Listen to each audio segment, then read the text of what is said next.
Assalamu alaikum dear students, my name is Abid Raja and I am your English language instructor. In today's lesson we are going to talk about English language paper 2 in O levels, and in paper 2 we'll be discussing the first section called reading for ideas. I have always been telling my students that reading for ideas part is perhaps the most easy one to tackle with. It actually gives you the maximum marks if you attempt it in accordance with some given tips and other methodologies which are essentials to solve this paper. In today's lecture we'll be talking about in particular about its format and its basics about reading for ideas. We'll be dealing with some common errors as well which most of the students commit while attempting this paper. We'll also be discussing some tips which I personally suggest all the students to follow if they want to get A star in their English language paper. So let's move on towards our lecture, but before I proceed I would just want to request all of my viewers, all of my students to go back and watch my previous videos, because I have already explained all these things, all the basics, all the features and a complete overview about this paper 2 in detail in my previous video. Good luck for that. So let's start today's lecture. Thank you very much. Welcome back dear students. So let's start today's lecture, and the topic of the discussion for today's lecture is reading for ideas, O levels, English language, paper 2, section 1, and have also added a caption that says maximize your chances to get A star in Cambridge Assessment International Examination, because more you know, more you come to know, you know nothing. So if you will be knowing certain tips, certain methodologies that are going to assist you, that are going to help you in your reading for ideas section, I am giving you my words that you will be able to score maximum numbers in this part. So what we are going to discuss in today's lecture, we will be discussing about basics about reading for ideas section, and this is going to be very useful for those students who have no idea what reading for ideas is, and especially you guys who have just promoted to O levels, you must know what reading for idea means in comprehensions. At the second part we will be discussing some common errors committed by some novice or some students who are quite new to deal with this technology, with this new method, and they commit a lot of errors. So I have given so many indications that they can avoid simply committing these mistakes. At the third we will be discussing a sample paper, and I will also be informing you about standards of marking scheme, how your papers are going to be checked in CIs. At the end there are going to be some tips that will help you to solve this paper. So let's start. Basics for reading for ideas. Reading for ideas is given in English language paper 2 section 1, and marks available for this complete section are 25, and the mark distribution is right now, you can just see on your screen. Content points, you get 12 points for content points. What are content points? Watch this complete video and you will be given a complete information, a detailed review about content points, what they are and how we are going to deal with them in this particular part. And for summary writing you will be awarded 10 marks for it, and in the fact and opinion section you will be given 3 marks. Time suggested for it should be around 45 to 50 minutes. My dear students, you must know that total time allowed for paper 2 is 1 hour 45 minutes. So that makes 105 minutes if I am not wrong. And out of this 105 minutes, 45 to 50 minutes are suggested, because the other section called reading for meaning is bit more challenging. So you are suggested, you are advised to save some time, some extra time to deal with that reading for meaning part. So spend 45 to 50 minutes, you have to plan to deal this section only. Material provided for it is a factual passage, A factual passage is about 700 to 800 words that is given to you along with an answer sheet. Now, what are the assigned tasks? Assigned task means those tasks that you will be dealing with throughout this whole paper 2, and I'll be giving you some information about it as well. In the assigned task, you have to scan through the whole passage, the factual passage. Students are required to scan, read very carefully the whole passage, and then your task is that you have to find 12 content points, and every content point is going to give you 1 mark. Students are instructed not to use own words while writing content points. When this instruction is given that you are not allowed to your own words, it doesn't mean that you cannot use or you cannot reframe, you cannot reproduce a content point. Yes, you can, but under certain conditions, and I have explained it in the upcoming slides. Points may comprise of advantages, disadvantages, problem and solution, causes and effects, etc. It all depends in the passage that's been given to you, and then before you start finding out or before looking for your points, it's been instructed in the introductory lines of that passage. 2 text headings and sometimes boxes are provided for recording your response. Each box or each text heading contains 1 given point as an example. Its question 1B part is 10 marks. Now students are required to write a summary. At this stage, students use those 12 points they have already taken out to write a summary. They are asked to use their own words for this task. So see, this is the main difference. In question 1A part, it has been instructed that students are not advised, they are not encouraged to use their own words, while in this 1B part, they are encouraged to use their own words to make a summary. They need to write a summary of about 150 to 180 words, including 10 given words. And fact and opinion is question number 2, and you are given 3 marks for this part. Candidates are asked to find 3 facts or opinions from some specified paragraph. Sometimes examiner asks you to find 3 opinions, sometimes 3 facts, or it can be a mixed proportion that's been given to you in your task. Now let's move on to discuss some common errors which are committed by students in reading for ideas part. In content points category, notes are not precise. Precise means in a brief way, in a short form. As they include examples and explanation, make sure if you do that, you are going to leave a very bad impression on examiner's mind, because this is a summary. So avoid giving long examples and explanations.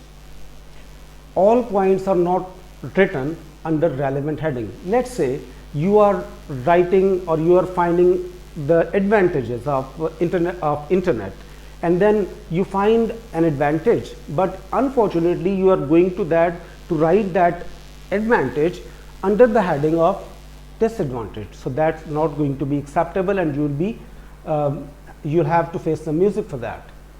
Content points are written out of the given space. Make sure there is a fixed proportion of space that has been given to you to record, to write down all those points. But if you are going to go out of that given space, it's not going to be a checking area for your examiner. Given 2 example points are counted to complete 12 points. So this is a common query on the part of the students. I know, I have personally observed that there are so many students who time and again come to me, they contact me and they ask me that are those given points also included in our 12 points? No, it's going to be a very, it doesn't make any sense, because those 2 points are not written by you. How can you imagine, how can you expect that you will be awarded 2 marks for those given points? So make sure what your task is that you have to write 12 points. excluding those 12 points, 2 points. Points are not written in illegible handwriting. You write down those points, but unfortunately the way you write them is no one can understand it. So what happens? Examiner is not going to give you any marks if he cannot understand what you have written. So make sure, note it. Own and fabricated points are included. Make sure that these content points must come from that factual passage. If you are going to include your own imaginations, your own examples, I'm sorry, you will not be given any point for it. Now the second common error category is summary writing. Students do not use their own words and expressions. As you have already been cleared that in this section question, it is already instructed at the starting of that question that students are encouraged to use their own words. When they do not use their own words, rather than they'll be simply copying those content points to form a summary. This is going to be very unuseful, and it will not give you any good marks and a positive feedback on the part of the examiner. Students do not use conjunctions and linking words. Make sure this is perhaps the most widely used scheme, or you can say this is more a method, that more linking words, more conjunctions you will be using for it, more emphatic summary writing you will come up with. Students do not write total words in the given box or write incorrect number. You must have noticed that at the end of those given lines there is a small box in which students have to write number of words, but unfortunately I have seen about 70 to 80% do not care about. They don't write it the correct number of the words they have used, or if they do that, they do it incorrectly. Students write less than given word limit or exceed that limit. Make sure that the advisable word limit is 150 to 180 words. So what happens that most of the students would not write 150 words. They write less than 150 words, and I have seen students who even cross the limit of 180 words. So make sure that you write within the limits. There is a range of 30 words already. So content points are not discussed in continuous form. They write it in the form of the bullet points, so that is not recommended. Summary is not coherent and relevant. Very important part, very important issue that most of the students face. Your summary must be relevant to those points, content points. It must direct whatsoever have you discussed in those on those points, and where do those points are coming from? They are coming from a factual passage. Unfortunately, many students write a summary, but they lack what we call coherent and relevance.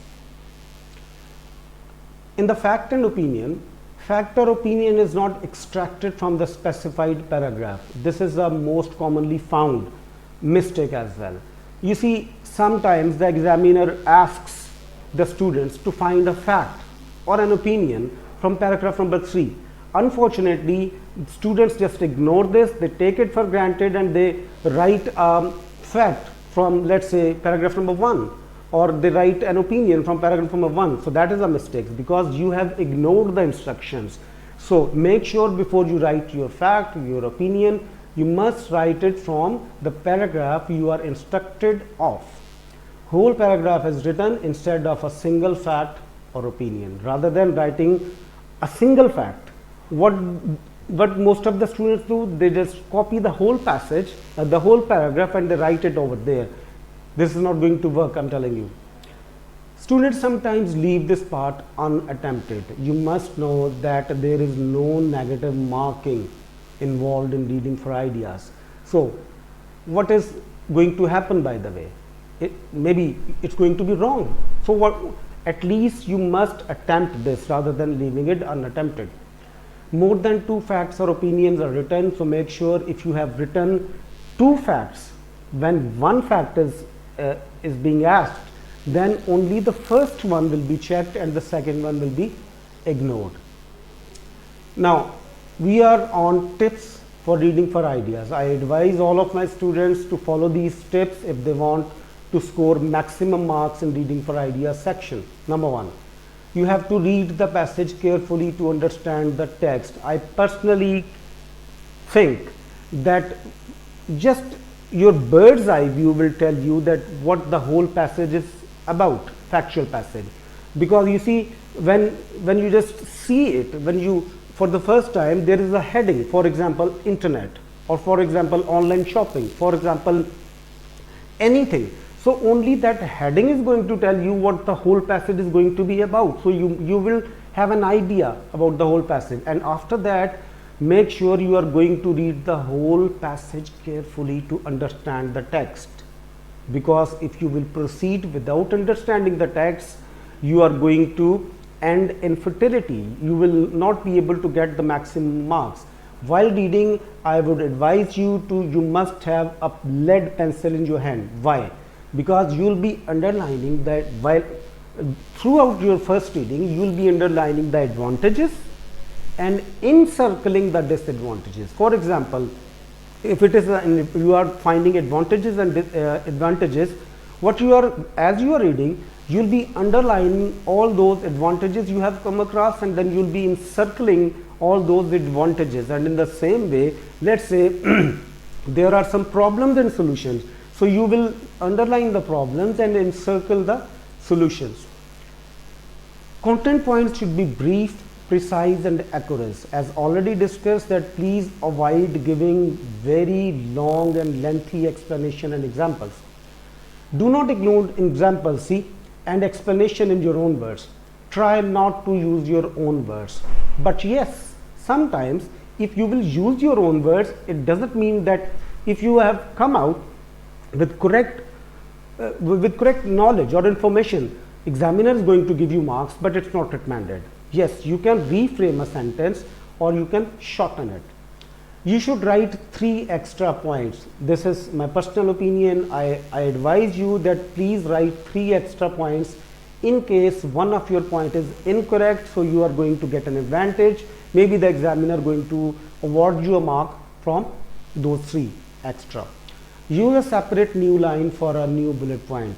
Another example that is most commonly found, that when the students are writing points, they just do not start it with the new space. So make sure you are going to start a new bullet points from a new line.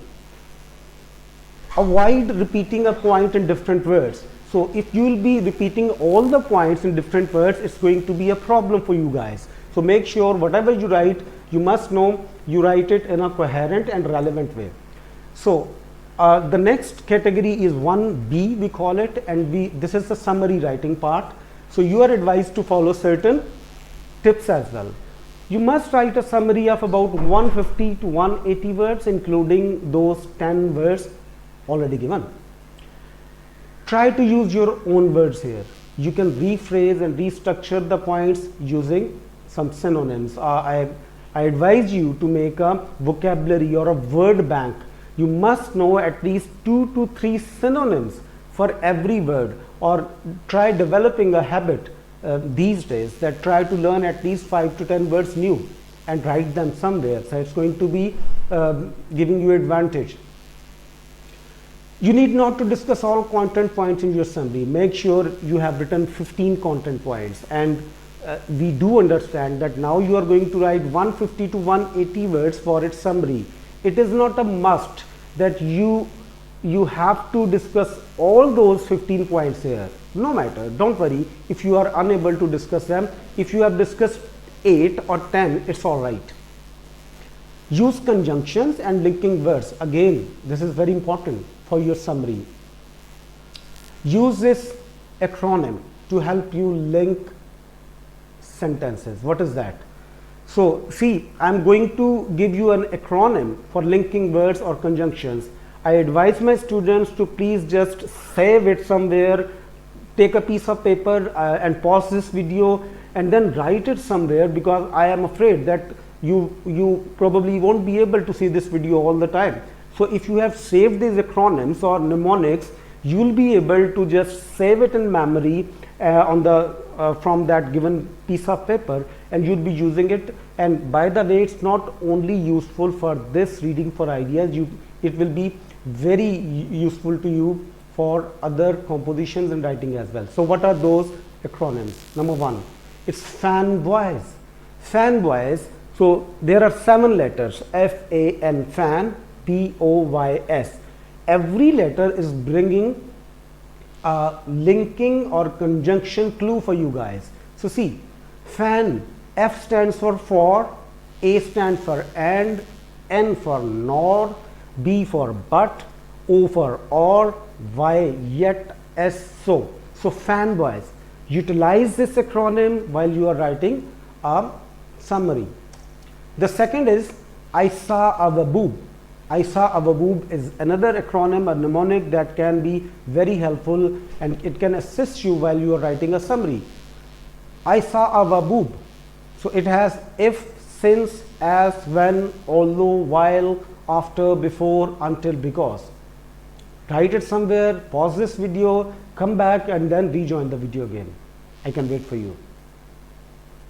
I hope you are done. So see, this is a reading for ideas, May, June 2019, and this is about online store shopping. I'll be happy if you could read first 2 paragraphs for you. So wait and read with me. It is a factual passage, and it says in paragraph number 1, the internet has brought about a revolution in many aspects of our daily life with social media, internet banking, and changes to the way education is carried out in our classrooms. Another area of change caused by internet revolution is in the way people shop. They now have a choice between online and in-store shopping. Second paragraph. One advantage, so see the tone. Starting from second paragraph, it is starting with the word one advantage. One advantage of online shopping is that purchases are delivered directly to your door, and so you don't have to carry goods, which might be heavy through town or on a bus or train. Conventional shops have to pay for things like shelving units and decor, and sometimes elaborate displays, whereas online items are stored in basic out-of-town warehouses with much lower overhead cost. This means that goods purchased online are often cheaper than those bought in shops. Apart from the money saved on the actual goods, online shoppers make further saving as they don't have to pay to travel to shopping centers, either for fuel or public transport, or for the coffee or lunch they might have once they get there. Moreover, online shoppers are not at the mercy of the elements, and they don't get caught in the rain or burned by the sun, which often happens to those who visit high street shops or markets. So I'm just stopping here reading with this because it was necessary for me to read those first 2 paragraphs, because I'll be giving you brief ideas about it. So see, this is your answer sheet. Read passage 1 online and store shopping in the insert, and answer all the questions below. In the notes, it is written, identify and write down the advantages of online shopping and the advantages in store shopping as outlined in the passage. It's clearly written in a bold black text. Use material from paragraph 2 to paragraph number 6. So at this stage, you do not need to use your own words. Use note form to help you get started. At the first point in each section of the notes is done for you.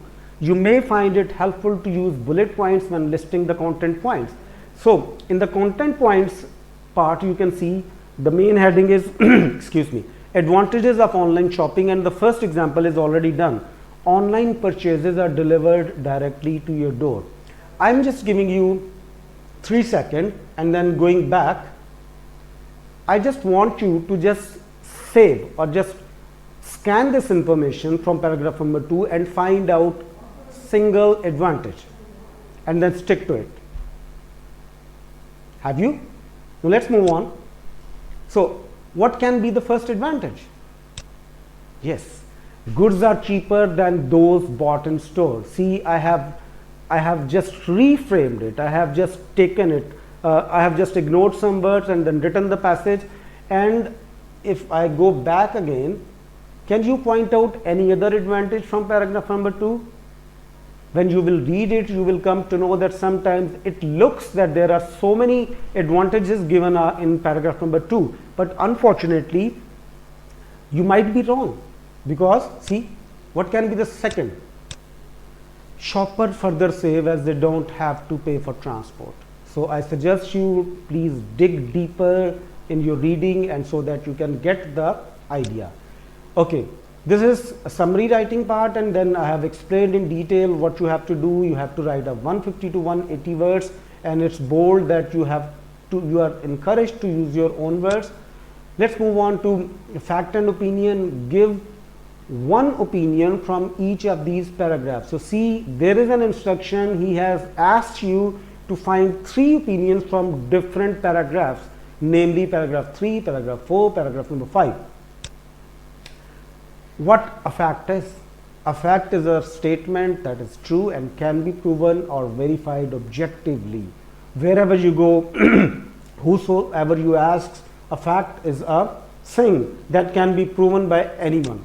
Whereas an opinion can be a personal expression of someone's personal feeling.